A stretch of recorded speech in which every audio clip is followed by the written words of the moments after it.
They tell you that there's a lesson learned when you build an MVP. They tell you to kind of start with like a roller skateboard, then build it to a bicycle, then a motorcycle, then a car, then a Ferrari over time. Even though I read the book, Lean Startup, it's one of those lessons I had to learn kind of the hard way. It wasn't until we're like, hey, look, we're probably not going to get this out to market before we run out of money that we had to decide if we were going to have to basically try something else. We decided to start something simple, which is just an automated email or text that goes out to people if a report gets filed for them that just gives them some basic information. That's it. That's how we started. My name is Rahul Sidhu. I'm the co-founder and CEO of SPIDR Tech.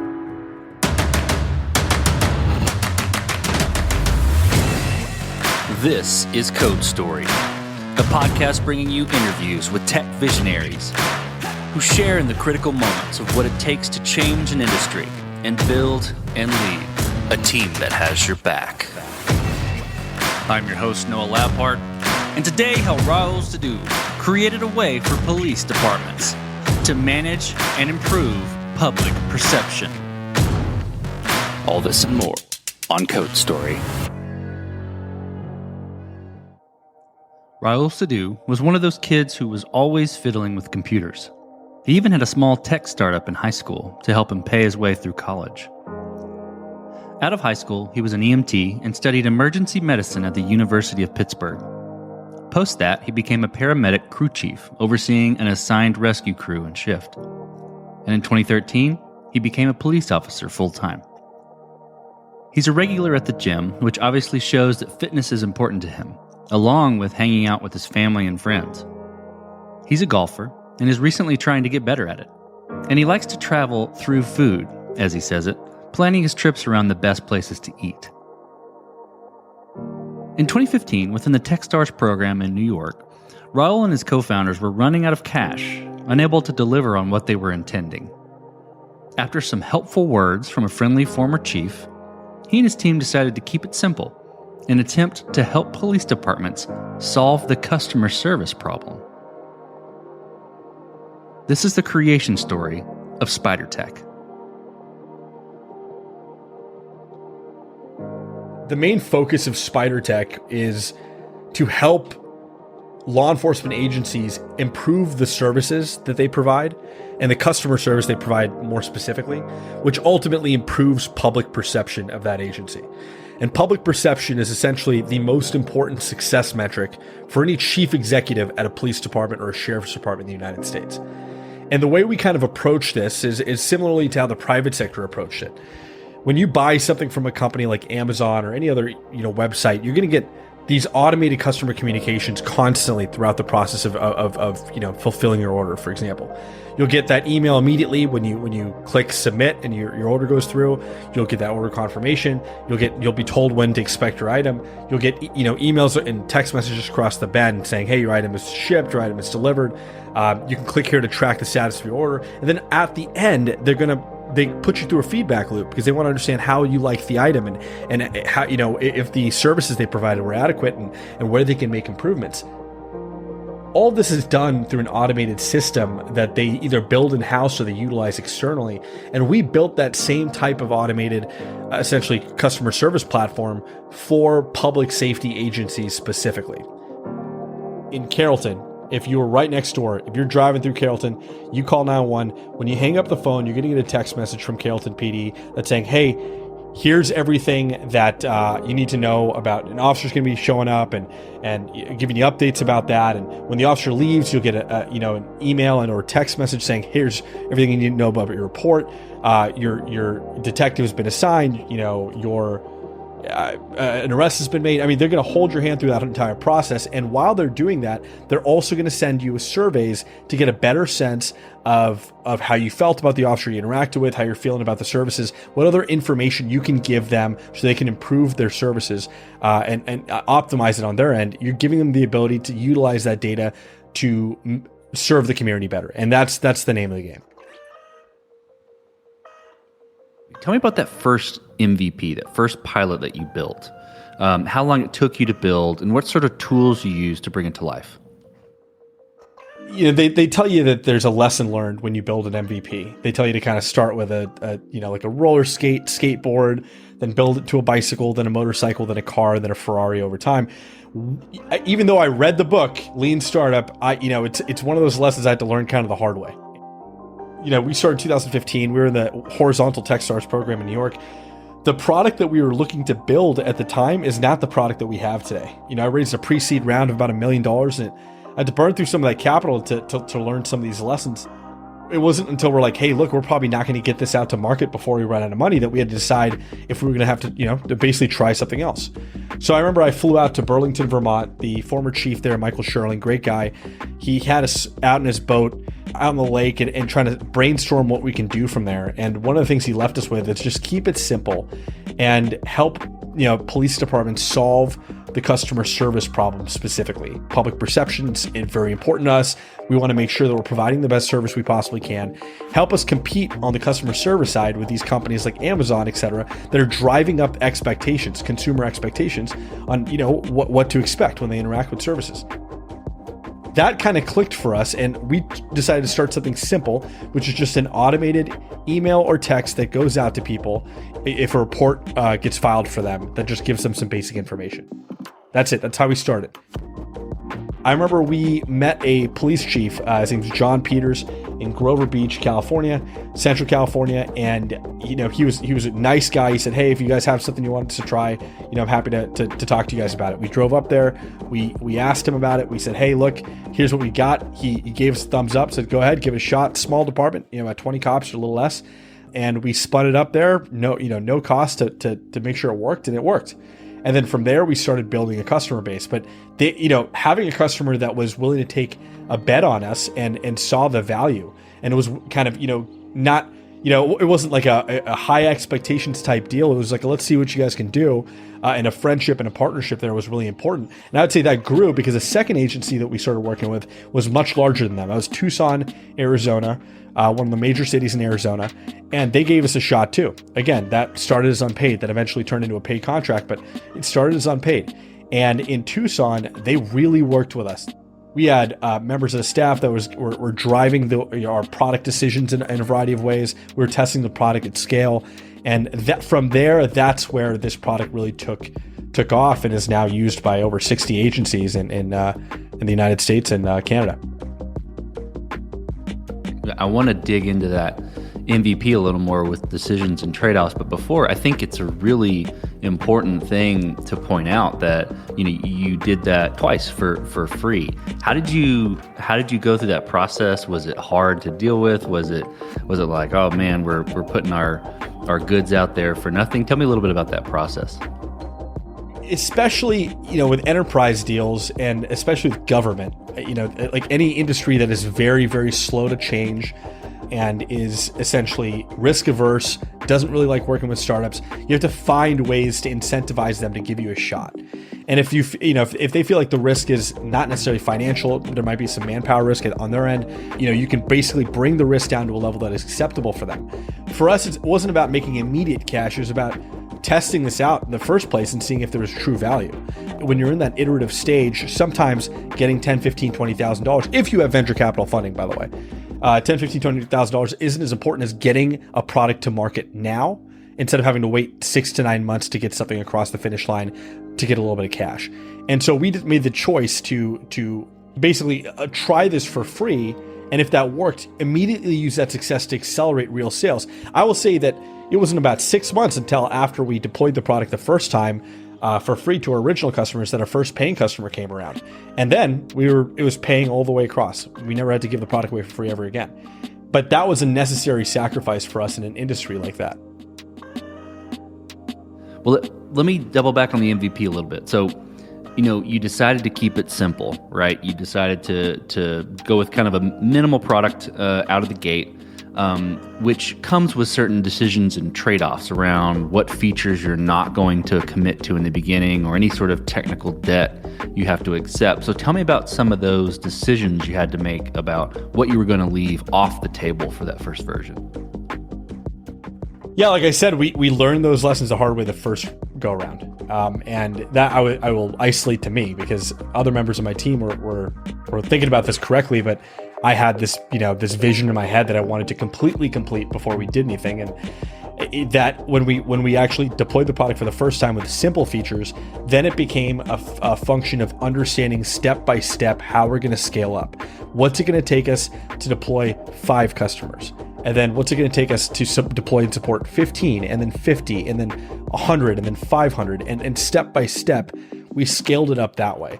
Because there's trade-offs. If you don't build with a plan to scale in mind, you can really bog yourself down in technical debt, and you won't be able to get to that next stage as fast as you need to be able to get to that next stage. But the other side of it, if you build with too much of this thought in mind, where you're trying to build every step for scale too much in the beginning, depending on the industry and depending on how long it's going to take to get paying customers, you might struggle.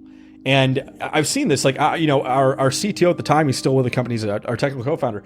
He's brilliant, and he was able to kind of think about things step by step the way we needed to. There are other, technical co-founders that you might find out there that might come from larger companies and aren't really used to making MVPs this way or operating a business at this early stage, that feel very uncomfortable with the trade-off of accumulating a little bit of tech debt in the beginning and thinking about scale, but not operating on that scale yet.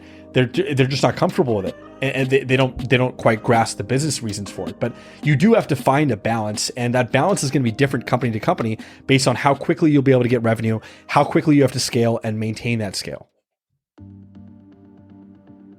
So you've got your 2 companies that were unpaid. You had some successes there, and then you started rolling in, and after that next 6 months, rolling in paid customers. How did you progress the product from there and mature it? And I think I'm most interested in how you built your roadmap and figured out, okay, this is the next most important thing to build. We kind of had a sense right off the bat with, okay, if victims of crime are going to appreciate getting this kind of acknowledgement or receipt from the police when they file a police report, then that's one step in the process of what other things will community members appreciate when it comes to this kind of individualized transparency with the police department and improving the services along that. So it wasn't just crime victims, and it was, what about 911 callers? I mean, that the police are constantly trying to serve people who are calling 911. And first we thought about who are the primary customers of our customers. Well, the primary customers are people who are calling the police for assistance. Those are the people that they primarily have to go out and assist right off the bat. It's not the only customers, but they're definitely customers. Then you have secondary customers. I mean, you have folks that are counting on the police to keep them safe, but maybe they're not interacting with them. You also have folks that are being cited by the police or arrested by the police, and technically they're all customers as well, but they're served a little bit differently. So our thoughts were, let's start with the primary customers. Let's get a sense of what their customers will appreciate and find the Venn diagram overlap between what they will appreciate and what actually saves these departments money and time, and the critical elements that they're trying to kind of work on the back end with becoming more efficient. And so when we found that overlap, we looked at things like, okay, communicating with 911 callers in a way that makes it so that they don't feel the need to call back constantly and tie up 911 lines, or in a way that reduces response times because we're making patrol more efficient, in a way that's going to reduce the amount of complaints. And then we started thinking about the accountability aspect. In what ways can we basically help get feedback from our customers and give it to our customers, the police departments themselves, that will again improve their efficiency and focus on improving their main success metrics, which would be public perception and ultimately things like budget, etc. So we started thinking about, okay, what can we do to decrease the likelihood, for example, or decrease liabilities for them, which cost them money? What can we do to improve their efficiencies, and what information can they get from their customers, and how can we help them get that? And that is basically how we started formulating the product piece by piece. Let's first start with another type of message that goes out to 911 callers. Let's then start with sending out surveys. And even I'll give you an example on the survey side. When we started testing that out, we were using a third-party survey provider with a Sogo survey. And until that couldn't scale, and we felt like, okay, you know what? It's better that we build our own survey platform. And then we ultimately built our own survey platform. But it was piece by piece, using some third-party, open source software in the beginning, not really as much anymore. Using third-party providers in the beginning, not as much anymore. And just kind of chasing down where we found those value points overlapped between our customers and our customers. Well, let's switch to team then. So you've got a working product, you're growing. How did you go about building your team? And what did you look for in those people to indicate that they were the winning horses to join you? I mentioned Ken Anaya. He was our technical co-founder.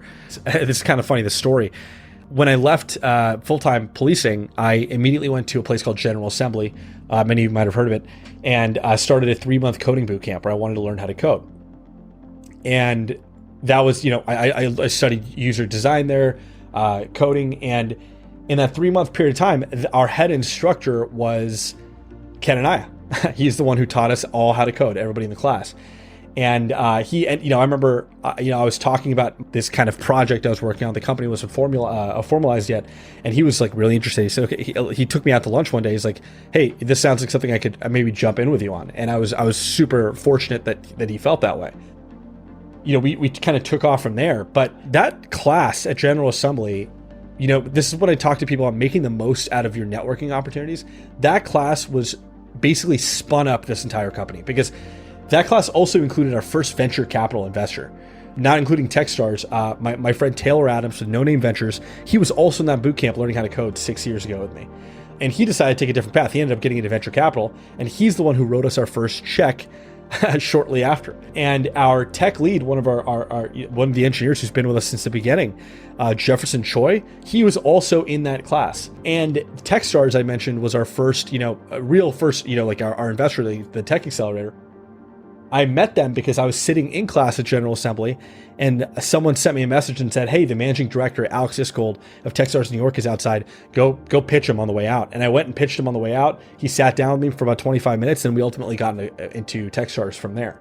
So all of these things kind of happened out of that. And I would be remiss to not mention a few other people. So Elon Kaisman, one of our other co-founders, he and I were in the Sheriff's Academy together.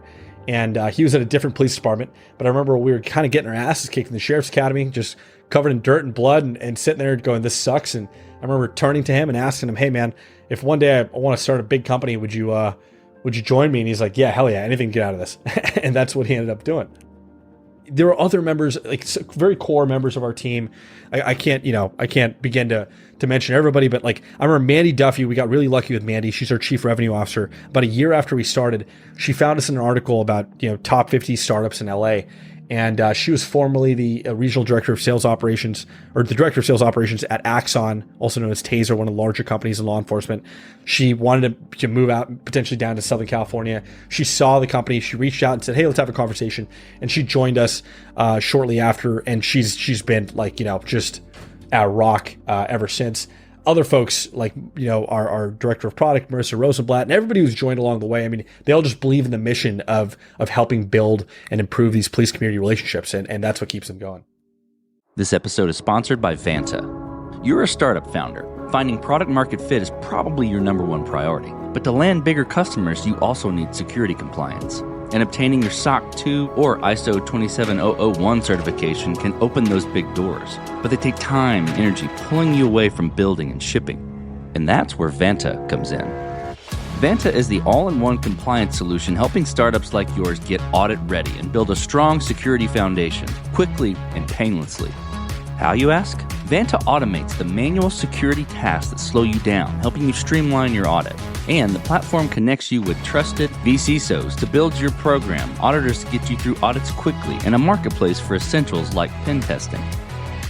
Join over 8,000 companies, including many Y Combinator and Techstars startups who trust Vanta. Simplify compliance and get $1,000 off at vanta.com/codestory. That's VANTA.com/codestory. This episode is sponsored by Kinsta. Between juggling client meetings, managing your website, and keeping up with everyday tasks, who has the time to stress out about website security? Well, with Kinsta, the technical stuff is taken care of, so you can focus on what you do best. Kinsta provides managed hosting for WordPress, offering lightning-fast load times, top-tier security, and unmatched human-only customer support. Whether you're a business owner, web developer, or running a digital agency, Kinsta makes managing your website easy and efficient. Kinsta provides enterprise-grade security, being one of the few hosting providers for WordPress with SOC 2 and other certifications, guaranteeing the highest level of security for your website. Thanks to their unlimited free expert-led migrations, Kinsta ensures a smooth transition for you from other hosting providers. Customers have reported 200% faster load times post-migration to their platform.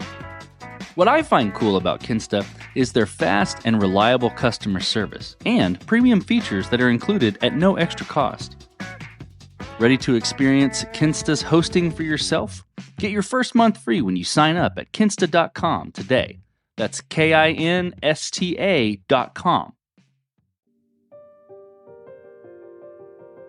Let's flip to scalability a little bit. Did you build this to scale efficiently from day one, or are you fighting this as you grow? I don't like to use the word fighting it because I feel like we've done there were times where I felt like we were fighting it, but we've done our team's done such a good job kind of taking a bite out of tech debt at as many opportunities as possible that we're pretty far along. You know, we did an audit, an assessment of how far along we are with an outside firm, and they felt like we were further along than most companies at our stage. And that's because we have put so much effort into being intentional about the decisions we make at this stage and future stages. And we've put the work in. It's not just, we will do this at some point. Our team has really put the work in. And of course, you know, with a team of, you know, a handful of engineers at the beginning, it's really difficult to not build features. We did that at the beginning. We built a lot of features. We did enough to basically get customers in the door. And then we started chipping away at scalability. And eventually now we're at a stage where we're going to kind of go back to bouncing for features again. And it's, you kind of go back and forth to a certain extent to a level that you think is responsible. And I'll give you an example. You know, when we first started, we were on, we were putting code out in Flynn instead of Kubernetes. Kubernetes is just kind of getting started. We didn't transfer over to Kubernetes until literally a few weeks ago. And that process took a lot of time to get us to Kubernetes. But it was absolutely worth it because it was the only way we were really going to be able to scale. So we had to chip this away over time, and I feel like we're in a pretty good position now. You're never done with it, but you know, I feel more comfortable at this point. Well, as you step out on the balcony and you look across all that you've built, what are you most proud of? Look, I'm obviously most proud of our team. And when I think about the accomplishments that our team has made, I would say, you know, we went into an industry that is very difficult to innovate in, and we tackled a problem that, as you can see even today, is a very difficult problem to solve when it comes to aspects of police reform, you know, helping make agencies more transparent, more accountable, and kind of changing the culture within these agencies in a way that benefits them and benefits their community members that they serve. And I would say looking at that and then getting a sense of the scale that we've achieved already. We're in almost a dozen different states in the United States. We're in Canada. We're in multiple major cities.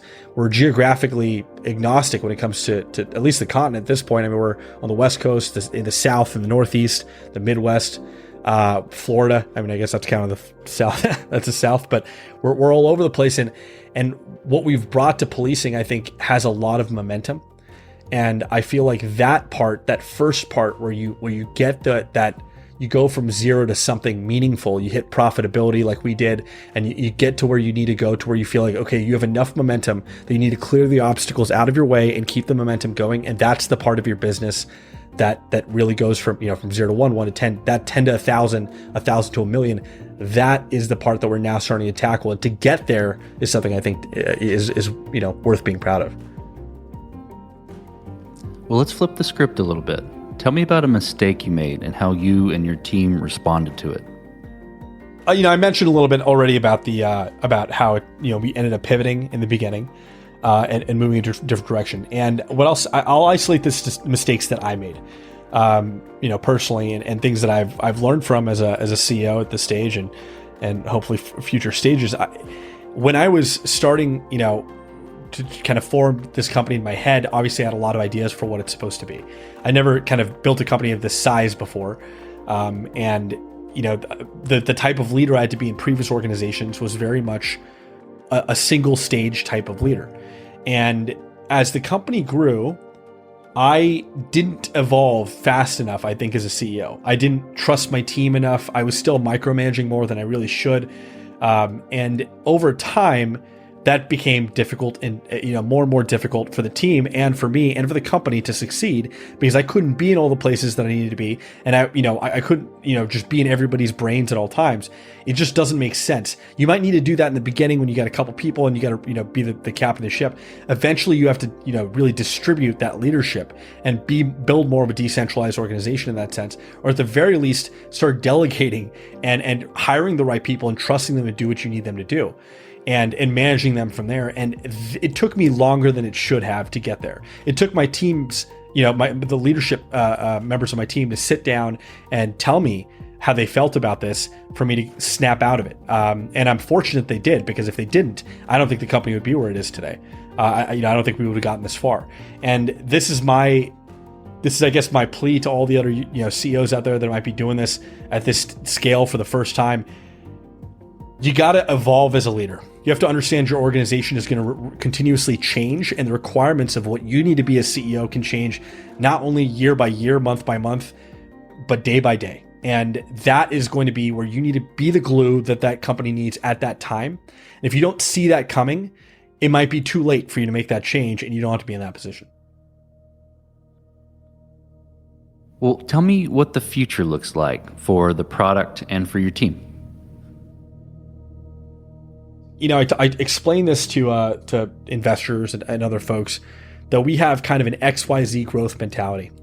And what I mean by that is, on the X plane of this graph, we're trying to get our product obviously in the hands of as many agencies as we can. We're trying to ensure that as many agencies, that essentially every public safety agency, at least starting in the United States and Canada, has the ability to provide this type of customer service to their community members, and has the ability to get this type of feedback at scale from their community members, so they can constantly optimize, identify liabilities, promote positive actors, do what they need to do to be the best agency they can. That's the X graph, is we want to get that in the hands of everybody. The Y graph is we want to go into these public safety agencies. We want to continuously build more and more value. We want to ensure that they can do more with the data they're getting from their community members. We want to ensure that that they can communicate and serve better. We want to build the features they need and potentially the products they need to get that value. Then I would say the Z is a little interesting, and this is interesting for us because this is one of the benefits of GovTech. On the Z side, with the police departments, the sheriff's departments, they're technically the customers we're serving, but we're actually selling directly to the cities and the counties, and we get requests from city managers and mayors and other members, fire chiefs, etc., of those city organizations, asking us to basically provide them with similar software for their organizations, because the police department's not the only department in that city that's interacting with the community members in a way that they would be interacting with customers. The fire department has customers. The permits department has customers. The public works has customers. And so be able to provide this type of customer service to these other organizations, that is the Z growth. That's where we go from potentially San Antonio Police Department to San Antonio Fire Department to San Antonio Public Works. And that's where we want to get to, because we eventually also want to be the customer service company for all of government. Well, let's switch to you, Rahul. Who influences the way that you work? Maybe a CEO, architect, a person, really any person. Tell me someone you look up to and why. I look up to a variety of people, but it's all for different reasons. It's tough to pick one person. I would say the people that influence the way I work the most are obviously my team. What are my team's needs, and who do I need to be for my team today versus tomorrow versus next week? That's something that I feel like I don't even personally do a good enough job doing on a day-to-day basis. But I would say my team is the one that influences, those are the people that influence the way I work the most. When it comes to, mentors and who I look up to, there are a variety of people. I would say one person that really helped shape me, unfortunately, he's no longer with us. His name was Bill Ryan. He was a CEO of a company that basically brought GPS to police cars through software, and not just police cars, but like ambulances, fire departments, etc. That was his start. He was a fast talking New Yorker that I met through Techstars. He was there since the company just barely started. And I remembered he would not mince words. His feedback was direct, honest, brutal at times, and I loved him for it. Eventually had him join the board of directors. Unfortunately, he was a first responder, basically on 9/11, and he passed away now a couple of years ago from complications due to lung cancer that he got from responding on 9/11. And he made a big impact on me and the other members of leadership of the company, and we'll never forget him for that. Well, we talked about a mistake, right? But a little bit different spin. If you could go back to the beginning, what would you do differently, or where would you consider taking a different approach? I'd have to isolate that question into two different parts, because my immediate answer is an answer that everybody would have on every decision they've ever made in their life, which is I now have the benefit of information I didn't have previously. So the decisions I would have made and how to spend money, obviously we wouldn't have had to pivot. We'd have gone directly to where we're going today. There are some decisions I would have made when it came to tech debt, like we talked about, when it came to how to approach sales, who to hire and when. Sometimes we hired people too late. Sometimes we hired people too early. Decisions on fundraising, investors, how to pitch, who to take money from. I mean, I love all my investors. I don't regret taking money from any of them, but these are the types of things I think we would have done differently. But that's because we have that information now. I think holistically, when it comes to starting a company overall, there are certainly things that I would do differently with now understanding how to get to where we got to today and potentially where we're trying to get to. There are things we did right, understanding the problem. I always talk about, fall in love with the problem, don't fall in love with the solution, because when you fall in love with the solution, you get tunnel vision. You have to keep, that falling in love with the problem will allow you to keep pivoting, making the right decisions, not getting emotionally involved, remaining intellectually honest, etc. But more importantly, there were aspects, I think, of starting this business that would have gotten us to where we wanted to get to faster. Just, again, it's that lean startup approach that I talked about, where you pick that cleaner one feature item, and you go out and actually try and find out who all the one thing that's free is calling as many customers as you possibly can, trying to get a sense of which of these customers are going to help you build your product. Otherwise you'll waste so much time on customers who you may never sell to, that don't adopt things early. Those are not the people you want to talk to in the beginning. The people you want to talk to are like the chief executives that are hungry for innovation and are risk takers and are willing to take risks on things like this. I mean, finding customers like that and trying to build a product piece by piece with the right people, like we had with Grover Beach and Tucson, is so vitally important. We got very lucky with that. Outside of that, it's about assembling the right people, your team. I got fortunate with my team. In the beginning, you need a technical co-founder that's going to roll up their sleeves and code and actually build something and put that together. And we had that. You're going to need people on the sales side that are scrappy, that will do anything for a sale, that aren't like, just coming from a big company where they're going to get leads and that's how they do things. No, you need people that are just hungry and are going to hustle and go do it that way. It's just about the right people that you hire on that team. And the way you make that product and grow the company in that sense, those are like your fundamental principles, I think, will help you build any company successfully. Well, Rahul, last question. You're getting on a plane and you're sitting next to a young entrepreneur that's built the next big thing. They're jazzed about it. They can't wait to show it off to the world. They can't wait to show it off to you right there on the plane. What advice do you give that person, having gone down this road a bit? Assuming that this person is, they're not like, I don't really care about this, I just want money. If they're a true entrepreneur, they're trying to solve a problem, and the money comes with solving that problem. And in that sense, I would say, like what I just said, fall in love with this problem. Keep your eyes focused on this particular problem. Do whatever you have to do when it comes to understanding this problem, solving this problem, but don't fall in love with any of the solutions. Don't fall in love with any of the people that are gonna sell you the snake oil. There's nothing else is as important as this problem is important. And if you have that problem, solving that problem as your guiding light, then you'll get through everything else. You'll survive the emotional roller coasters, the ups and downs. You'll be able to solve the problems you need to do to get to that bigger problem that you're trying to solve. You'll go piece by piece. You'll stay motivated for, I'm 6 years into this. You'll stay motivated for a longer period of time. You have to really want to solve this problem. You got to fall in love with that. And that's the fuel you'll need to get to where you need to go. That's fantastic advice. Well, Rahul, thank you for being on the show today. Thank you for telling the creation story of SPIDR Tech. You got to know anytime. Thank you. And this concludes another chapter of Code Story. Code Story is hosted and produced by Noah Labhart. Be sure to subscribe on Apple Podcasts, Spotify, or the podcasting app of your choice. Support the show on patreon.com/codestory for just $5 to $10 a month. And when you get a chance, leave us a review. Both things help us out tremendously. And thanks again for listening.